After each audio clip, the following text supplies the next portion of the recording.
think that they would see a lot of me typing on the computer.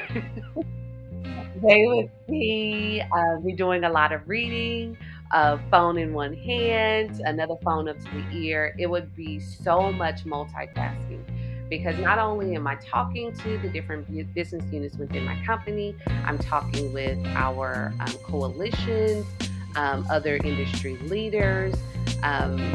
Other people within my office, if not me, are working with the different legislators or their staff to advocate for or advocate against things. You'll see me typing emails. You'll see me drafting memorandums of support, memorandums of opposition.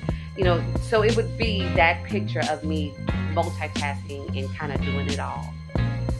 What's up, everyone? I am Brandon Alexander, and this is Take Your Homeboy to Workday podcast, your favorite podcast to learn about career paths.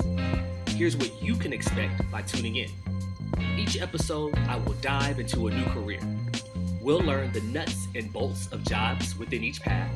We'll also learn how these jobs impact our everyday lives.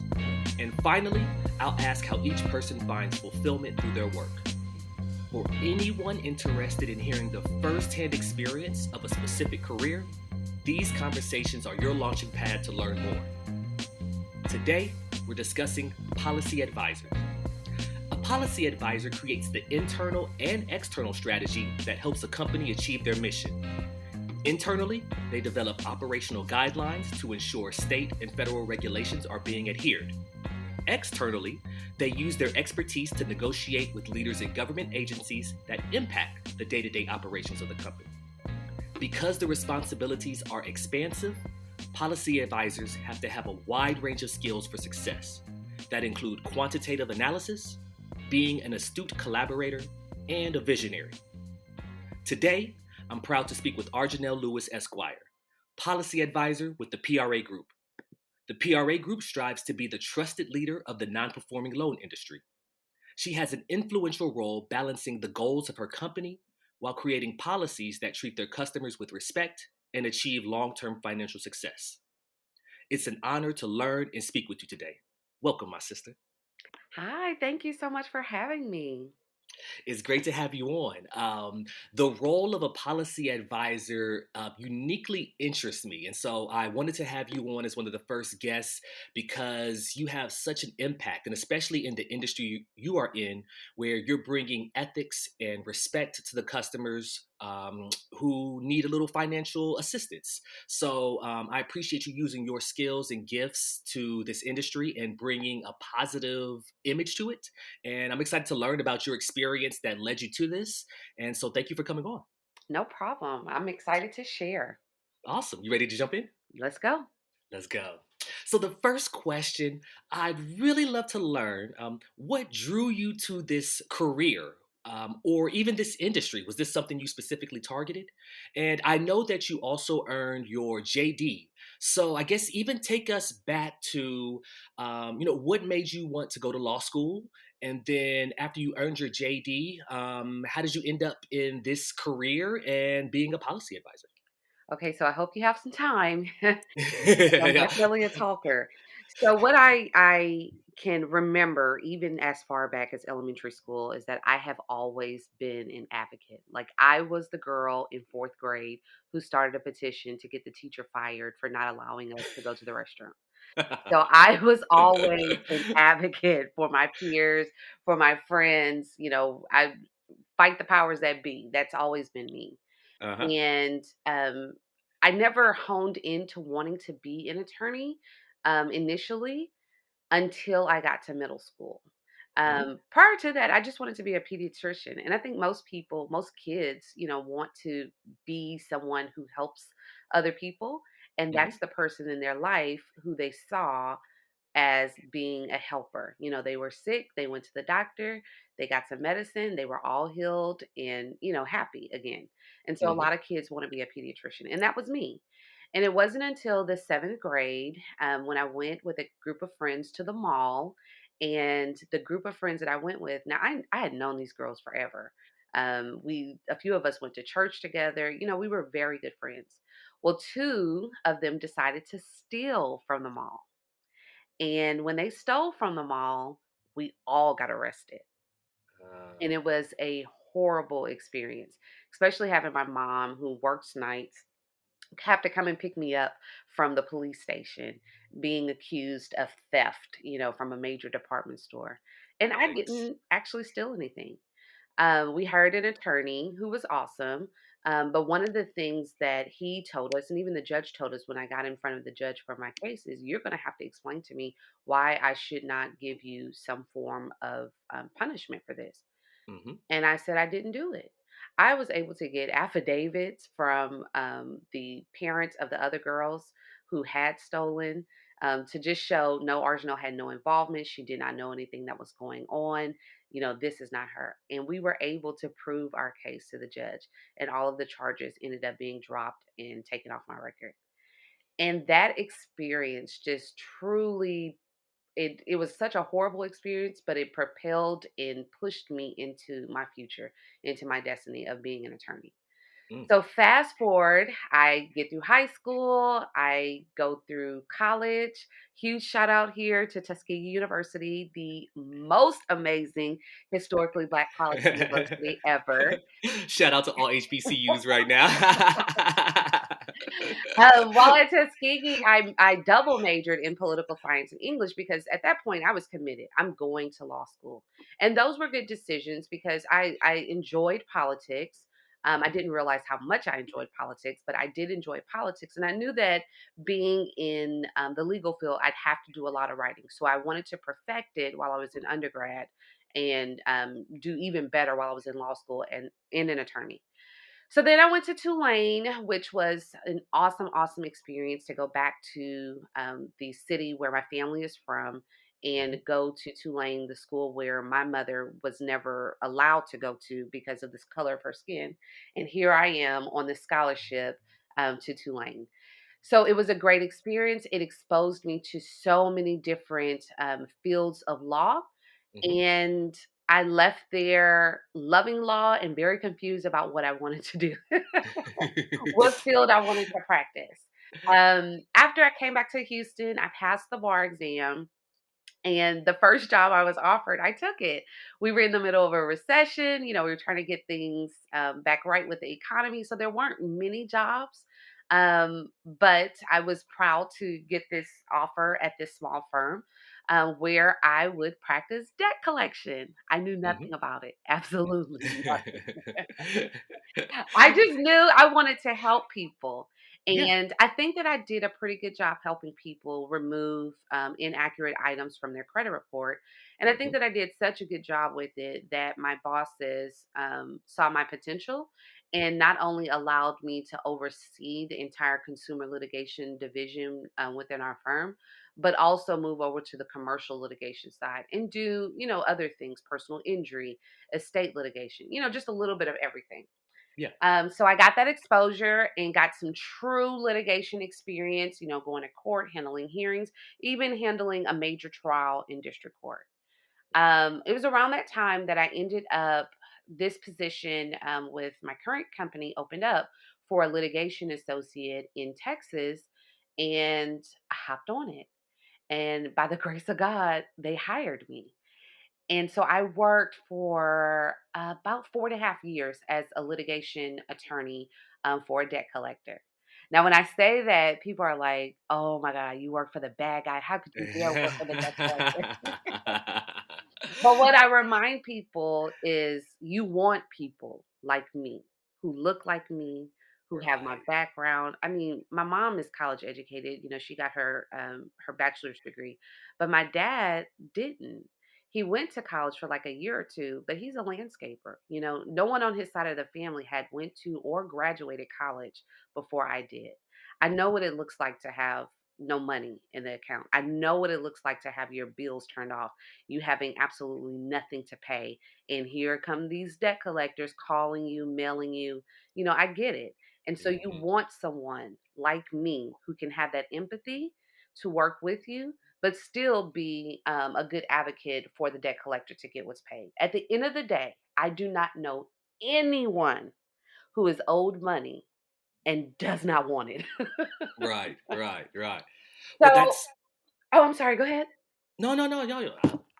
No. So I did that for about 4.5 years, and I worked to help resolve cases for our clients, excuse me, for our consumers, um, resolving them in a way that they could pay, they could afford to pay. It wasn't too much of a burden on them, but also making sure that my client, the company that I represented, also got their pay. It was in my fourth year that I got to work on legislation. There was a bill that was being proposed, and I think it was maybe the second or third time that this bill was being proposed, where it would increase the jurisdiction for justice courts. So that's like the small claims courts here in Texas. It would Hmm. increase the jurisdictional amount. So instead of only cases up to 10,000, it would increase it up to 20,000. Mm. And so when I learned that this bill had been filed, I thought that it would be amazing. Not only would it be helpful for our industry, but it would be great for consumers. It would be great for the general public at large. Most people don't know how to file a lawsuit. Most people don't know, all of the structure that goes behind it. And so if they have the opportunity to file their cases in a small claims venue where the rules are less structured and more public friendly, they should be Hmm. able to have that. And I just thought that it would be a great opportunity for not only my business, but also for the consumers to have that. So I worked with the legislators. I was calling, emailing. I even went to Austin and visited their offices to help push for this legislation. And a lot of people kept telling me that it wouldn't happen, but then it did. The bill passed the Senate, and then it passed the Texas House, and then the governor signed it. And as of September the 1st, 2020, the jurisdiction for small claims court changed. And it increased based upon that bill that I had worked very diligently to get passed. And with that, the bug bit me. I just kept thinking, I want to do this every day. This is fun to be able to talk to people and find commonalities, between our industry, between, the consumers, the general public, to see what positive changes can we make. Yeah. Everything won't be great, everything won't be 100%. But I loved being able to find some sort of resolution and advocate for it, something that would help everyone. And so my boss, seeing how great I was at it and how much I enjoyed it, she worked with the Government Relations and Public Policy Department, and a position ended up opening up that they created for a policy advisor, and I got it, and I was so excited. So that's how I came to this industry, and I truly, truly love it. Wow. Congratulations. I remember when you first took this job, we had a conversation. You were asking me how I felt about you working for a company like this. And I remember you also talking about how you wanted to bring respect to to consumers and ethics to the organization. And that's how you were going to be when you came in, regardless of the image of the industry already. So congratulations on stepping out on faith and using, bringing humanity back into this industry. So congratulations on that. Oh, thank you. That is my goal. That is the ultimate goal for sure. Awesome.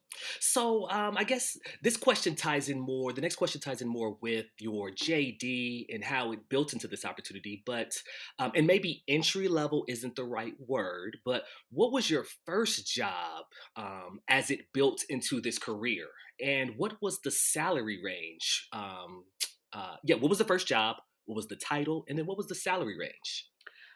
So my first job as a JD was working for a company. It's a small, and I'm not sure if they're even in business any longer, but it was a small company here in the greater Houston area that did employment investigations for both Mm, public and private entities.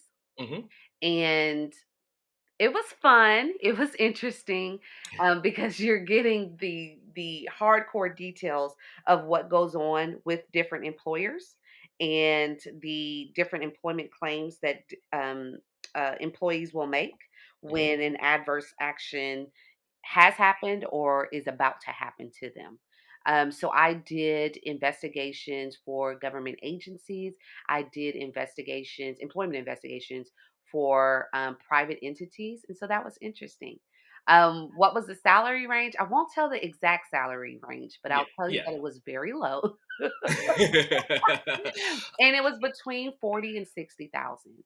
Mhm. That let me say a few things about that. First of all, Houston has a very small cost of living. It's increasing every day, every year, just because more industries are coming to Texas and specifically the Houston area. But because our cost of living is so low, our pay may not be as high as you'll see like on the East Coast or even the West Coast.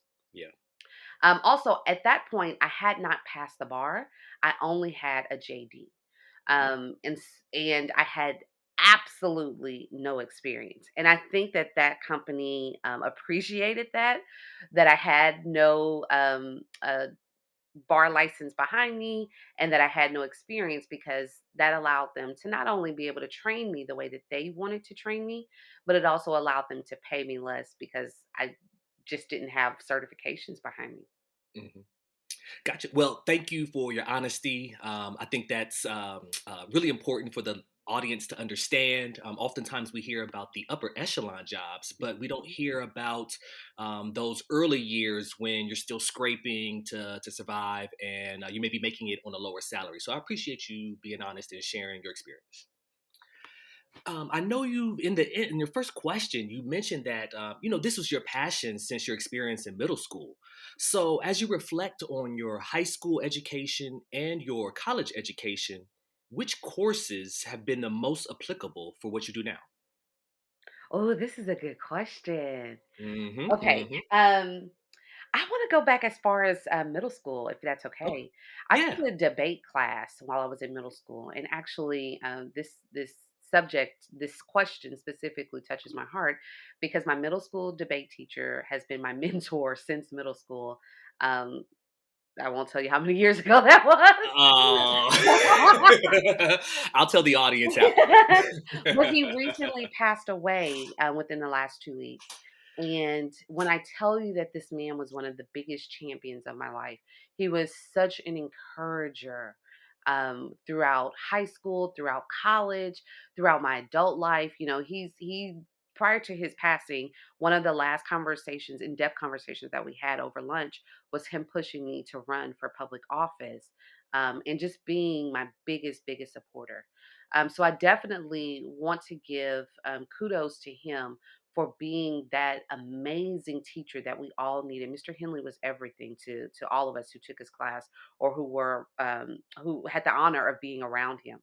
Hmm. So that was a really good class for me to take because it helped my mind think about always considering the other argument and preparing myself to argue based upon what I know the other argument to be.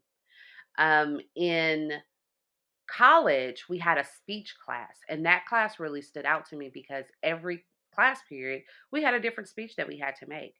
And those speeches were based on politics. It was really big. The presidential election was really big at that time. It may have been based on a how to, teaching the class how to do something, but it just really taught and prepared me to get up in front of a group of my peers and make a speech without saying and using correct vocabulary as much as possible. In law school, we had legal research and writing, and that class really gave me the encouragement that I needed for oral arguments, which, as my husband likes to say, you can't argue with her. She went to school for this. But it really gave me the foundation and the encouragement that I needed to be able to do everything that I'm doing today and more. Wow, wow. Well, thank you. A lot of what you mentioned was about public speaking, being comfortable in front of other people. Do you think that you'd be the same person without those skills? The same, I guess, same lawyer specifically. Do you think you'd be the same lawyer if you hadn't learned these public speaking skills? Absolutely not. Mm, When I initially went to law school, in my mind, I was going to be this high powered attorney making seven figures. I wanted, of course, more than the six, making seven figures. in just reviewing contracts. I never saw myself having to go to court. I never saw myself having to speak in front of groups of people. And now I do it on a daily basis. If it's with the different business units at my company, explaining different legislation that's been proposed, Hmm. policy that we can advocate for or against. In my prior role as an attorney, litigation attorney, having to go to court and advocate to not only a jury, to a judge, or to an opposing counsel, it definitely is instrumental, has been instrumental in making me who I am today. Amazing, very amazing.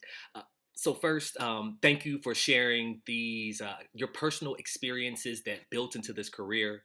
For the listeners out there, if you have a passion that has tied in with any of Arjanel's experiences, then this may be a great career for you to be able to use your good to help bring change to whatever industry that you ultimately see fit.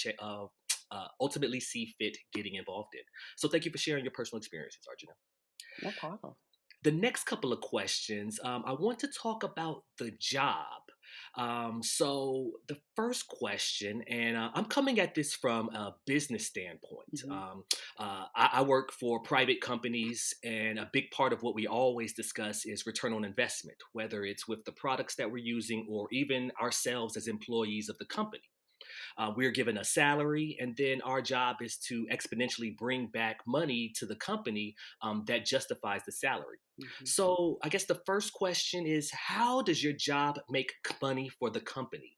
How do you know the investment that the company makes with you through training and salary? How do you then return that value back to them through the work you do? Well, our role, especially, and this is going to be, it's not just for my company, but it's any government relations and public policy person. They are there to make sure that their company can operate. Mm, We have legislation that may come down federally or even state or locally, and that determines how we can operate within that space, mhm. within the United States of America, within that state, within that locality. And any person in government relations and public policy will be advocating for or advocating against certain legislation or certain ordinances or certain rules and requirements for that company to be able to operate in that space. So without us, legislation could get passed that could be totally against our industry, totally against our company. Mhm. And without us advocating for or against it, w- the companies will be screwed. They would not be able to operate at all. And so that is our biggest return on the investment. We are here to make sure that our company and our industries are able to operate within that space. Excellent, excellent. And that question tied in more for what does your job do for the company? My next question is, what does your job do for society? So, as a customer or an end user, how does the work you do ultimately manifest itself for the everyday person? How can I see or learn or feel the impact of what you do? That is also a really, really good question. So, an everyday person can see the effects that we have. You'll see policy people within every political campaign. You'll see them working for every political legislator that we have, and they are crafting the way that partisan representative speaks, thinks, and votes. Right. Hmm. Initially, I kept thinking you want to always get to the elected official. You want to get to the elected official so that they can see things your way. But you really want to get to the policy person, right? Because the Hmm. policy person is helping to craft a way that that political or that elected official is thinking or operates or votes on a certain type of legislation. So everyday people can be able to affect that policy. They can be able to understand how this person thinks by the policy that's being created by their staff or the policy that's being created by companies that they're pushing. And then that will trickle down, right, in the way that Hmm. that elected official votes. the way that we are given. For example, everyone has been excited about these stipends that we've received from the government since with COVID. Hmm. 19, all of that comes from some policy person or some policy group of people determining that this is what would be best based on this information, this data, this poll that they've received. And so they're pushing their representative, their senator, to vote in that manner. Gotcha. Thank you. And the next question, could you possibly describe your job with a picture or scene of you doing it? If you had to tell an artist to commemorate your career with a painting, what would that painting look like? This is good. This is really good. If they had to do just a scene by painting, I think that they would see a lot of me typing on the computer. They would see me doing a lot of reading, phone in one hand, another phone up to the ear. It would be so much multitasking because Hmm. not only am I talking to the different business units within my company, I'm talking with our coalitions, Mhm. other industry leaders. Um, Other people within my office, if not me, are working with the different legislators or their staff to advocate for or advocate against things. You'll see me typing emails. You'll see me drafting memorandums of support, memorandums of opposition.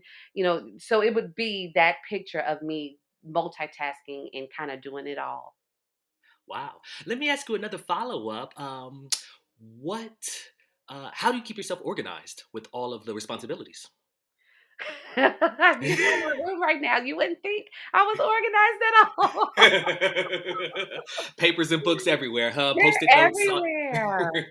So, one of my friends actually, and I just started it this year. She put me on to this passion planner, Mhm. and I love it. I try to calendar everything that I have, not only in my phone and on my computer, and I do have two phones, but also in the passion planner because that helps me to be able to more deeply reflect into what it is that I'm doing, the Mhm. purpose of it, and how this is going to create a greater good. And if it's not me accomplishing the goal that I initially set forth, how I can get closer to that goal or exceeding that goal in the future. Wow. Passion Planner is an app that you download? It's actually a physical planner. So it's a Ah, website, passionplanner.com. No, I'm not getting okay. paid by them. But you can order it and I love it. It's been awesome for me. Wow. I think I'm going to check that out after we hang up. Thank you for sharing that. So I'd love to know, more about what keeps you fulfilled. It's evident that you are, and I'd love to just learn. So, the first question: what has been your proudest achievement so far in your career, or even if this was in a previous job that built up to this opportunity? What's been your proudest achievement? So in this role, and I haven't been in this role super long, but one of the things that I'm super proud of is the way that our company has handled the effects of COVID-19. This has been Yeah, hard. This yeah. has been super difficult on the general public. Mhm. So many people have lost their job or lost their amount of income. There's been a lot of pay reductions for the general public. So many people have died. It's been difficult.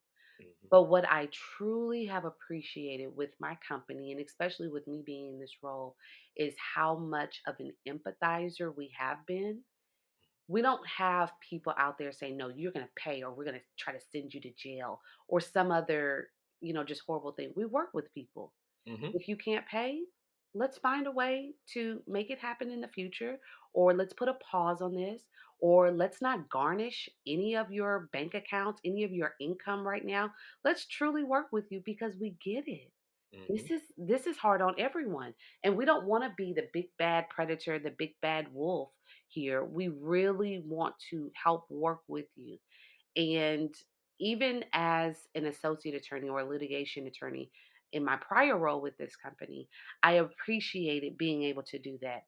There were so many times that I would talk with a consumer at court and they're in tears. They've had some health situation that's come up. They lost their job, something unexpected. And although they had been paying, they couldn't afford to pay anymore. Hmm. And so I sit there with them and I talk. Listen, I totally understand this as life. What if I do this? What if I cut this debt down by this much? What if I cut your payments down to this much? Can you do this? Will you still be able to eat? Will you still be able to have housing? Okay, if this works for you, it will work for us. Let's get this agreed to. You will not know how many times I've walked out of court holding hands with the consumer, hugging them, crying with them, because I get it. I Hmm. get it. Everyone has difficult moments, everyone has difficult times, and they're just at different times. And I'm not here to make you feel horrible or, just be, again, the big bad wolf. I'm here to work it out with you. That's what's the right adjective to use? That's inspiring. That's very inspiring. It really is. It really is. We've talked a lot about the good of your experience through your career, but as with anything, there are going to be bad actors, bad apples. So, as you've navigated this career, what has been some of the bad or even the ugly side of what you've seen in the industry?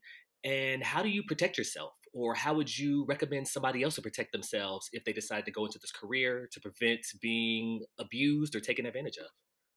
So, there are a couple things that I can say within this industry.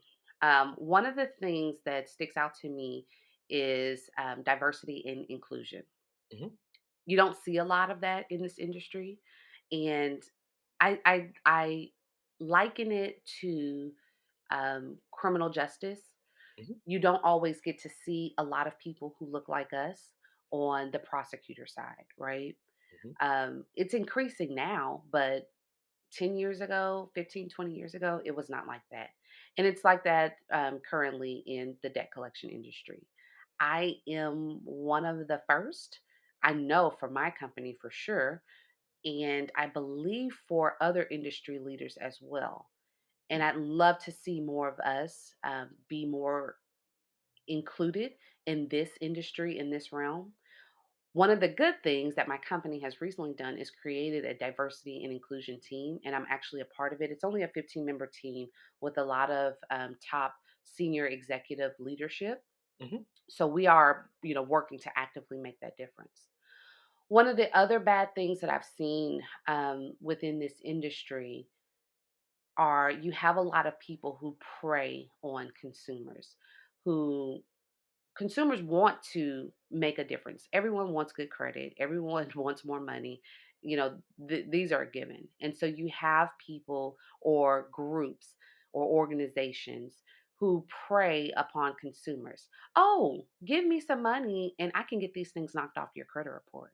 Mm, But what the consumer may not realize is this is a bad actor. They're just mm, taking this monthly fund from you, this monthly amount from you, and they're not really doing any work. And I just caution people when they see groups saying, hey, I can help your credit report. I can help get you, a 750, 800 credit score. Just be very critical of what it is that they're doing to actually make this happen. mm. Wow. Well, first, being a trailblazer is always difficult, especially when you're the first woman, most likely the first Black woman, also. So, congratulations to you to that. And have you ever dealt with imposter syndrome? Once you made it into these leadership conversations and your opinion was valued, and or your role was important, and you had to influence others who may not look like you, have you ever dealt with imposter syndrome? I just heard that term for the first time a few weeks ago. Yeah. And I had never heard of it before because I was like, what is that? Uh huh. I'm sure that I have dealt with it, but I'll tell you this. I don't know that I would recognize it. Maybe I'm experiencing it now. I don't know that I would recognize it because I have always come from the thought process of you get in there and you just do what you have to do. Don't focus on the bad. Don't focus on anything, anyone else. You be who you've always destined and wanted yourself to be, and just focusing on that. And the other thing is, I was a cheerleader in high school, and I had to tell someone this the other day. Put on your cheerleading face.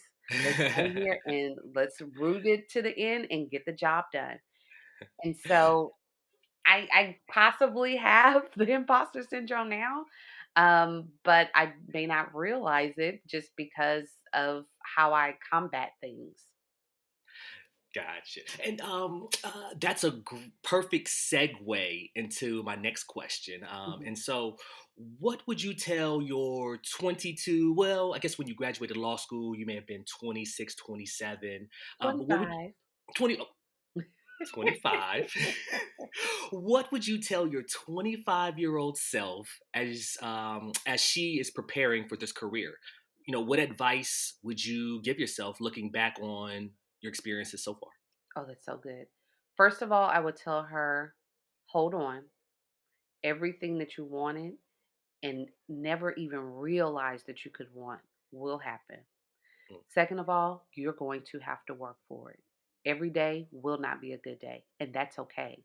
The next day may be, or the day after that. Keep working very diligently. Hold on to your networks. Be kind to everyone because you never know who you need again. And keep working hard. You got this. Excellent advice. And you brought up how the pandemic, and one of your proudest moments has been how your company has handled the pandemic.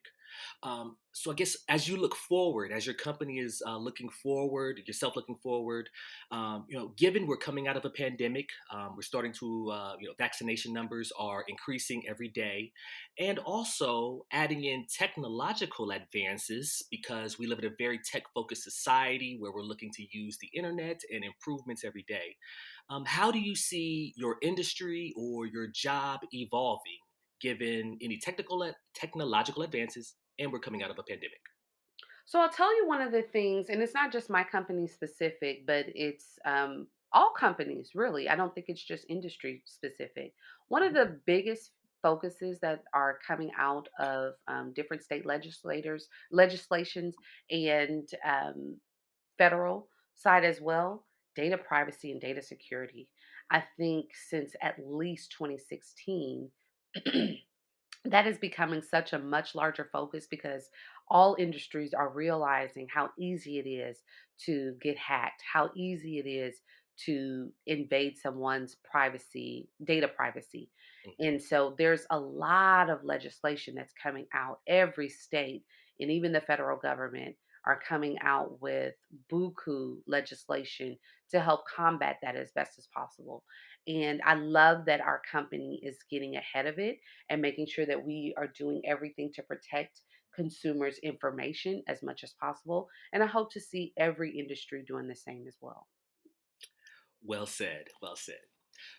Well, Arjanel, I really appreciate this experience. I've learned so much more about who you are as an individual, also along with your career. When I was sharing with my wife Stephanie about your career, and I told her about the company, I said, hold up. She's bringing humanity, ethics, respect to the customers and that's what we need in this industry. So Mhm. once again, I appreciate you using your gifts and your passion to help improve something that probably over indexes on our community also. And so we need somebody like us in a leadership position, influencing change at a legal level. And I wish you nothing but success in your career. Thank you. And the same to both you and Stephanie. Y'all are so awesome. And I'm just so happy that I've known you guys for what, 15 years now. Yeah, yeah, since '06, right? Since Orlando in '06, and we've seen the country together too. We've We traveled have to see the seen the country together. Well, thank you again. I really appreciate your time, and I look forward to having you on again, maybe in 5 years, and seeing what happens between now and then. Awesome. I would love it. Awesome. Have a great day. Thank you. You too.